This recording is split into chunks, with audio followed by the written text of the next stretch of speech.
नमस्कार, मैं हूं हंसा वैष्णव और आप देख रहे हैं LNV TV न्यूज।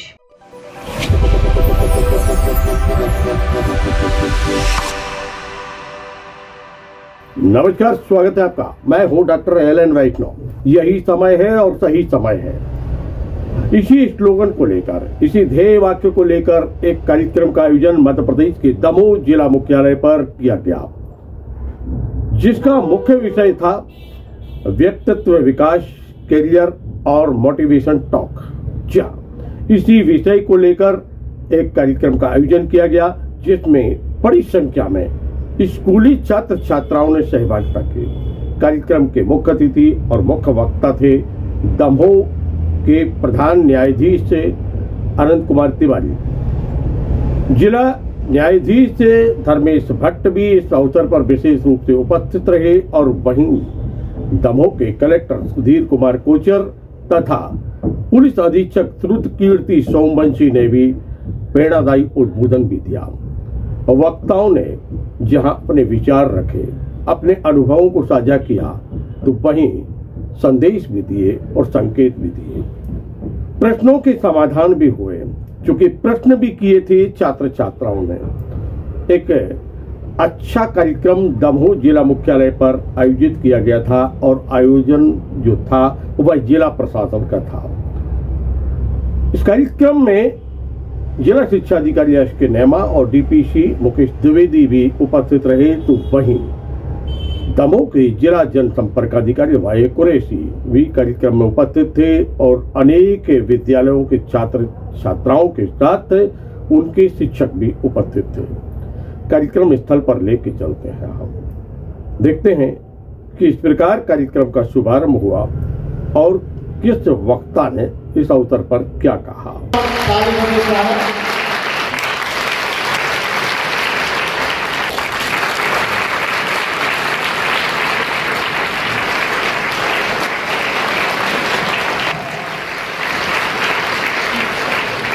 उस आयु वर्ग के बच्चों को संबोधित करना है, उन्हें मोटिवेट करना है, जो कि अपने भविष्य के लिए उस दरवाजे पर खड़े हुए हैं जहां से रास्ता 2 कमरों की ओर जाता है। एक तो वह कमरा है जो कि आपको शायद आसानी से सुख सुविधाओं को आकर्षित कर रहा होगा, और दूसरा वह कमरा है जहाँ पे आपको स्वयं को संयमित रखते हुए, परिश्रम करते हुए अपना, अपने परिवार का, अपने समाज का, अपने देश का हित साधने के लिए आह्वान कर रहा होगा। हम सभी जानते हैं कि परिश्रम का जो रास्ता होता है वो थोड़ा कठिन होता है, थोड़ा समय लगता है उसमें, और जो शॉर्टकट होते हैं आकर्षण का कारण होता है कि वह हमें कुछ ऐसे लुभावने प्रलोभन देते हैं कि हम उसकी ओर आकर्षित हो जाते हैं।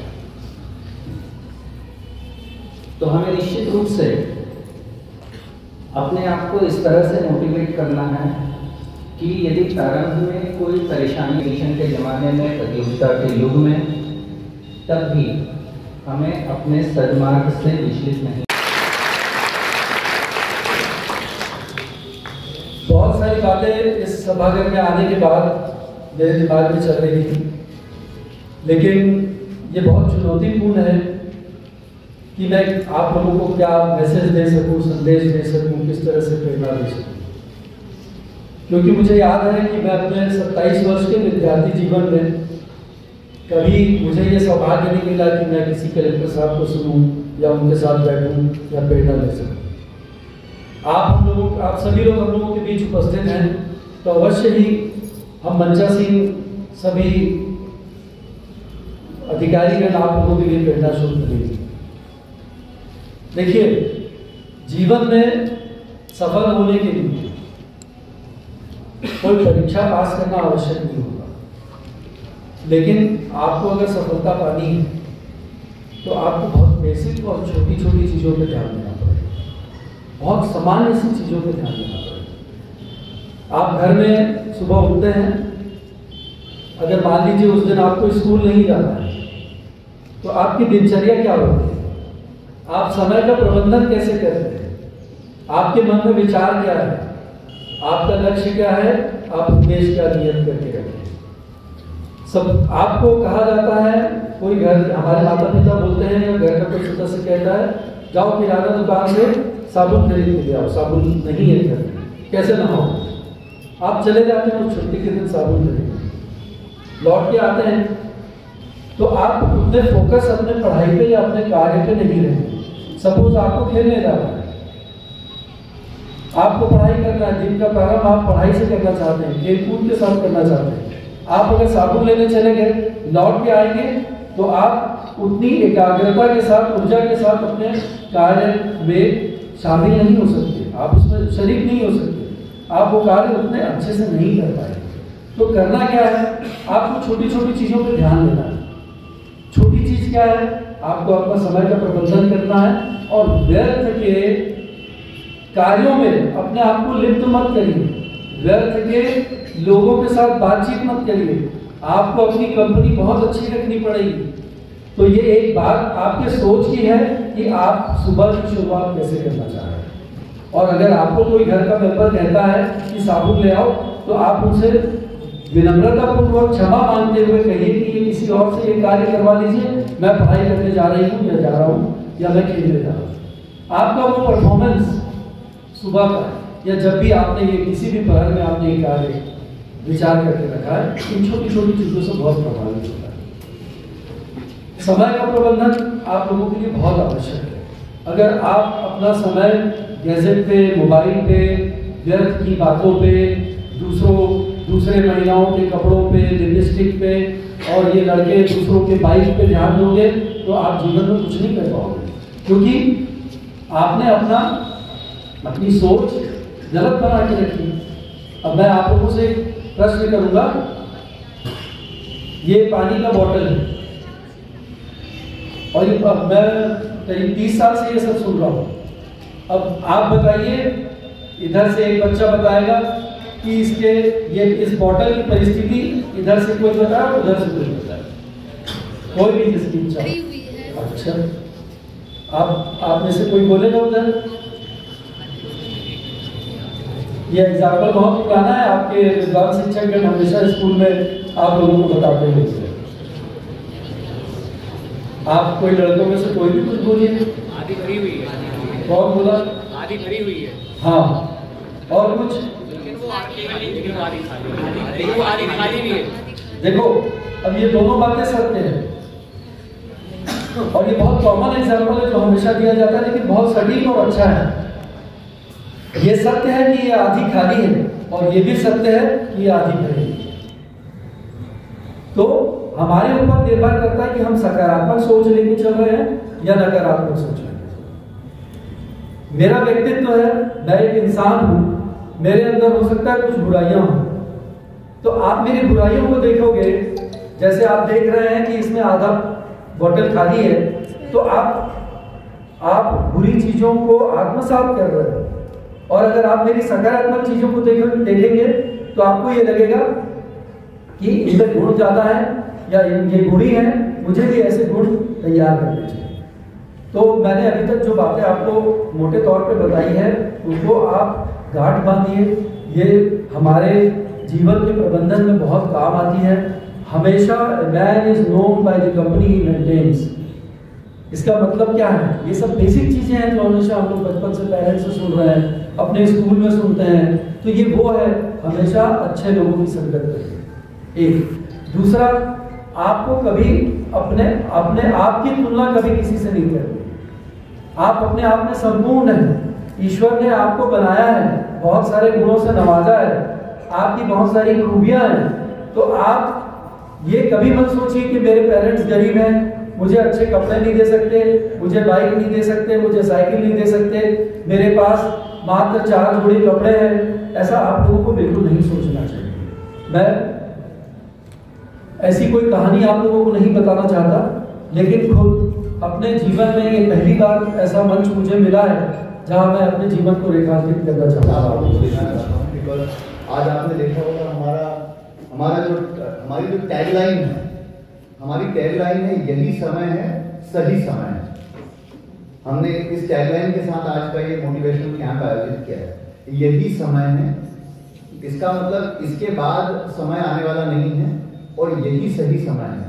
तो जो बच्चे कक्षा 9वीं में है, मेरी पहली जो सूत्र है मैं आपको दे रहा हूँ, जो बच्चे कक्षा 9th में हैं उनको ये सुनिश्चित करना है कि तीर कमान पर लग जाए। मतलब 9वीं क्लास में आने के बाद हम अपने जीवन का लक्ष्य क्या होना चाहिए ये हर हाल में तय करने की स्थिति में हों। जो बच्चे कंफ्यूजन में हैं उनको अपना कंफ्यूजन दूर कर लेना चाहिए। तो 9th क्लास सबसे इंपॉर्टेंट होती है इसके लिए, और आप इससे जितना विलंब करते जाते हैं आप आगे अपने करियर में उतना पीछे होते जाते हैं। आपको उतनी ही ज्यादा फिर मेहनत करनी पड़ती है चीजों को ठीक करने में। तो पहला सूत्र है कक्षा 9वीं में तीर कमान पर लग जाना चाहिए। 9th क्लास में जितने बच्चे हैं वो सब अलर्ट हो जाएं कि अब अपने को अपने करियर की दिशा तय करनी। नंबर दूसरा पॉइंट, बच्चों को प्रॉब्लम ये होती है कि कक्षा 11वीं में आए तो क्या सब्जेक्ट लें। ह्यूमैनिटीज लेना चाहिए कि साइंस लेना चाहिए, पीसीएम लें कि पीसीबी लें कि कॉमर्स लें कि वोकेशनल लें, क्या लें। तो आपके पास बहुत कम चॉइसेस अवेलेबल होती हैं, खास तौर से छोटे जिलों के स्कूलों में। लेकिन मैं आपको एक बात बता देता हूं जो आपको समझना पड़ेगी। अभी तक हमारे मन में जो भ्रम रहता है कि सर जो सब्जेक्ट हम अभी लेंगे वही हमको आगे चल करके करियर में काम आएगा, तो अब ऐसा बचा नहीं है। ये पुराने समय की बातें हैं। अब बहुत कम जगहों पर, जैसे मान लीजिए आपको जेईई की परीक्षा देना है तो आपको साइंस रिक्वायर्ड है 11th 12th में, या आपको नीट की परीक्षा देना है तो आपको साइंस रिक्वायर्ड है। बहुत कम स्थानों पर ऐसा बचा है जहां पर 11th का सब्जेक्ट आपके लिए आगे की भूमिका तय करता है। बाकी सभी जगहों पर जो परीक्षाएं आगे होती हैं उसका 11वीं के सब्जेक्ट सिलेक्शन से कोई लेना देना नहीं। ये पुराने जमाने की बातें हैं, ये अब नहीं है वैसा। तो इसीलिए इस बात का ध्यान रखिए कि कुछ परीक्षाओं को छोड़ करके आपको कौन सा सब्जेक्ट लेना है उससे कोई फर्क नहीं पड़ता। जैसे मान लीजिए आपको आईएएस की परीक्षा देना है, अब आप साइंस ले लो कि कॉमर्स ले लो कि आर्ट्स ले लो, कोई मतलब नहीं है। केवल पढ़ाई करके डिग्री लेके आप बाहर के समाज में जाएंगे तो वो नाकाफी होगा। केवल डिग्री के बेसिस पे आप जाएं और आपको कोई कंपनी हायर कर ले या कोई कॉम्पिटिटिव एग्जाम आप निकाल लें तो ये बहुत मुश्किल है। सारे एग्जाम भी चेंज हो रहे हैं, एग्जाम का पैटर्न भी चेंज हो रहा है, और बहुत स्तर तक अगर आप ध्यान दें या किसी नौकरी पेशा व्यक्ति से बात करें तो नौकरी लगने के बाद भी आपको अपने स्किल पे काम करने की जरूरत पड़ती है। केवल सिलेक्शन हो गया, आपने नौकरी ले ली, बात ये खत्म नहीं हो जाती। उसके बाद भी उस काम को करने के अंदर आप पहुंच गए हैं तो वहां पर बाकी लोगों से कैसे बेहतर करना है, वहां पर अपनी स्किल को कैसे और बाकी लोगों से बेटर लेके आना है, उस पर काम करने की जरूरत पड़ती है।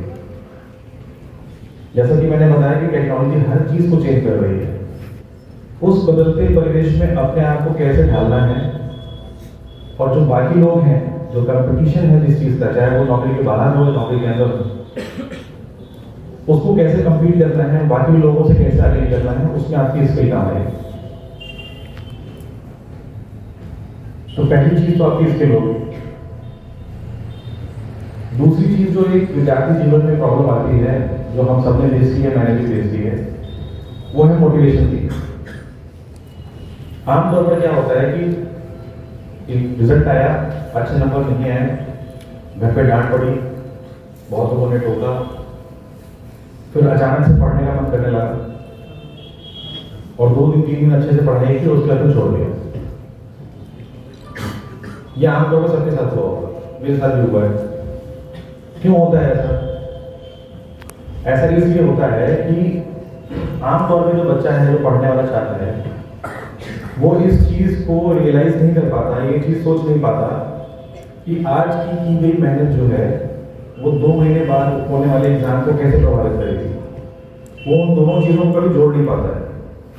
उसको लगता है कि आज तो ठीक है, अभी जो चल रहा है इसमें मौज कर लेते हैं, एग्जाम जब आएगा तब देखा जाएगा। फिर ऐसे करते करते टाइम बीत जाता है, 2 महीने बीत गए, एग्जाम आ गया।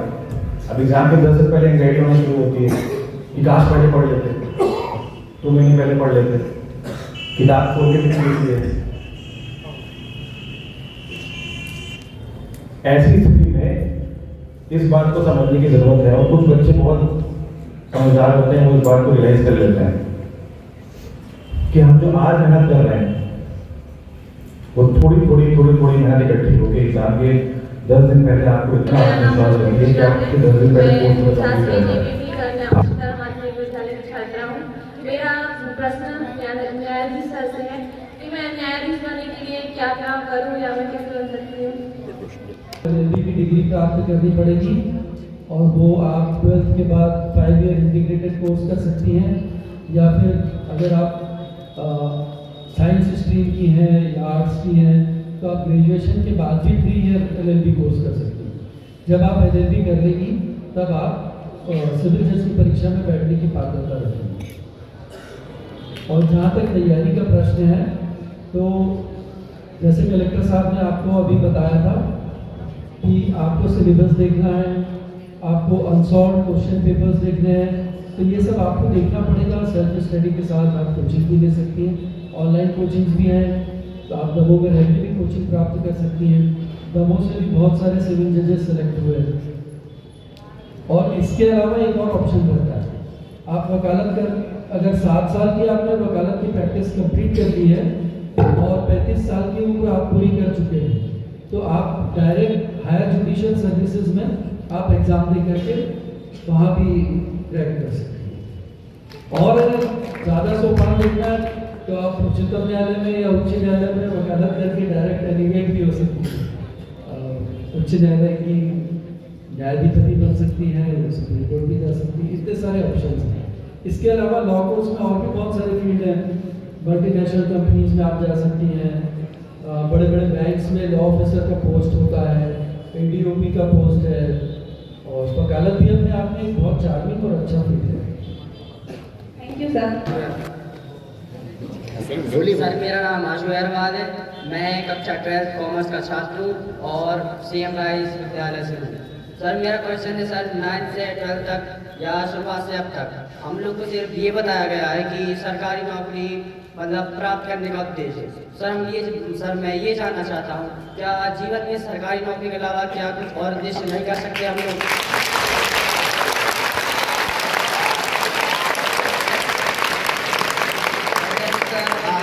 सर हमारे श्रीमान श्री सोमवत जी सर जी ने बताया कि स्किल्स भी होनी चाहिए।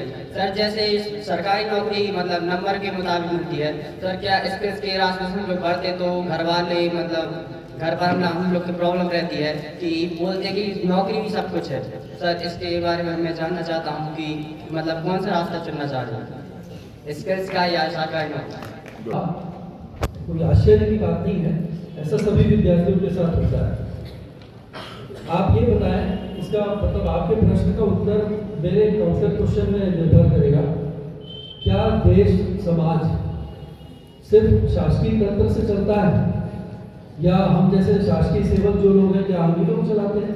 ये बहुत बड़ी भ्रांति है। और इसका उदाहरण मैं आपको ऐसे देना चाहता हूँ। मैंने अपने उद्बोधन में भी ये बात बोली थी कि 60 वर्ष का निरक्षर व्यक्ति अपने अनुभव से शिक्षित है।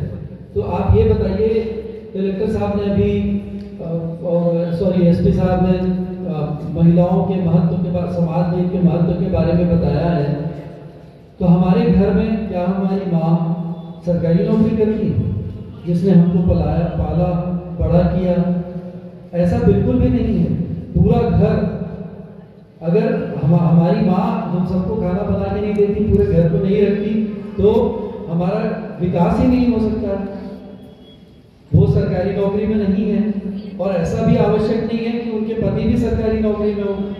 समाज में हर एक व्यक्ति का योगदान होता है। अगर ताजमहल बना है तो उसमें एक एक मजदूर का योगदान है। धन खर्च करने वाले राजा का ही एकमात्र योगदान नहीं है। तो कोई भी कार्य, ये बात हम लोग आज कह चुके हैं कि आप कोई भी कार्य करें वो महत्वपूर्ण होता है। मैंने ये कहा था आपको कि आपका उद्देश्य साफ होना चाहिए, आपका दिल साफ होना चाहिए, अगर आपकी अंतरात्मा साफ होनी चाहिए, भले ही आप बड़े होकर एक छोटा मोटा काम कर रहे हो। हम तो ये चाहते हैं कि हमारे बच्चे फेयर रहें, स्वच्छ जीवन जिए, साफ विचार रखें, कुसंगत से बचें, भले ही वो ऑटो चला करके, पसीना बहा करके, मेहनत करके अपने परिवार का लालन पालन करें। शासकीय कर्मचारी नहीं चाहिए जो ऐसे सद्गुणों से लबालब ना हो। तो आप ये भ्रांति अपने दिमाग से निकालिए कि हमारा उद्देश्य सिर्फ सरकारी नौकरी पाना होता है। आप अगर समाज की सेवा करना चाहते हैं तो किसी भी रूप में कर सकते हैं। अभी यहाँ से आपकी छुट्टी होगी, स्कूल से छुट्टी होगी, उसके बाद भी आप अपना योगदान घर जाते जाते दे सकते हैं। मैं यहाँ से अभी कोर्ट को जाऊँगा, अगर मुझे लगता है कि किसी व्यक्ति को मदद की आवश्यकता है तो मैं रास्ते में मदद कर सकता हूँ। सरकारी नौकरी पाना ही एकमात्र जीवन का उद्देश्य नहीं है। आप उसके लिए, आपकी अगर व्यक्तिगत इच्छा है तो आप प्रयास करिए, आपको बहुत शुभकामनाएं हैं। और अगर आपने अपना लक्ष्य बना के रखा है तो आप सफल भी होंगे, और हमारे इस शहर से बहुत से लोग सफल हुए। तो ये इन भ्रांतियों में बच्चों को बिल्कुल नहीं पढ़ना चाहिए कि सरकारी नौकरी ही सफलता की कुंजी है। एक आपको और एग्जाम्पल दे रहा हूँ। आप लोग ऑनलाइन कोचिंग करते हैं, साइंस स्ट्रीम वाले बच्चे फिजिक्स वाला को जानते हैं, तो वो फिजिक्स वाला सरकारी नौकरी में है क्या? देन प्राइवेट स्कूल में बहुत सारे टीचर्स हैं, क्या वो सरकारी नौकरी में है? बिल्कुल नहीं है। तो ऐसा आप लोगों को नहीं सोचना चाहिए। अगर पेरेंट्स कहते हैं कि सरकारी नौकरी एकमात्र लक्ष्य है, तो आपको मैं ये इस बात से अवगत कराना चाहूँगा कि सरकार और सरकारी तंत्र और अधिकारीगण, जिसमें मैं भी शामिल हूँ, हम लोगों से सब कुछ नहीं हो सकता। क्या इस शहर का पूरा कचरा नगर निगम उठा सकती है? क्या हमारा कर्तव्य नागरिकों का नहीं बनता कि हम भी अपने फेंके हुए कचरे को उठा करके व्यवस्थित कहीं रखें? हमारा भी कर्तव्य बनता है। अगर आप ये अपेक्षा करेंगे कि मैं ये पॉलिथीन यहाँ फेंक देता हूँ, नगर निगम वाले उठाएंगे, तो ऐसा नहीं है। आप एक एक नागरिक को सजग होना पड़ेगा और जागरूक होना पड़ेगा। पूरा देश सिर्फ सरकार और सरकारी कर्मचारी नहीं चलाते, आम जनता भी चलाते हैं। यही समय है, सही समय है कि नारे को लेकर आयोजित होने वाले इस कार्यक्रम के दौरान छात्र छात्राओं में विशेष उत्साह देखा गया। शंकाओं का समाधान भी इस मंच से किया गया उन छात्र छात्राओं की जिन्होंने प्रश्न किए। काफी उत्साह था। आने वाले समय में इस प्रकार के आयोजन और होंगे। इस प्रकार की जानकारी दमोह के कलेक्टर सुधीर कुमार कोचर और आयोजकों के द्वारा दी गई है। छात्र छात्राओं ने उत्साह के साथ इस कार्यक्रम में सहभागिता की और फिर इस कार्यक्रम का हो गया समापन।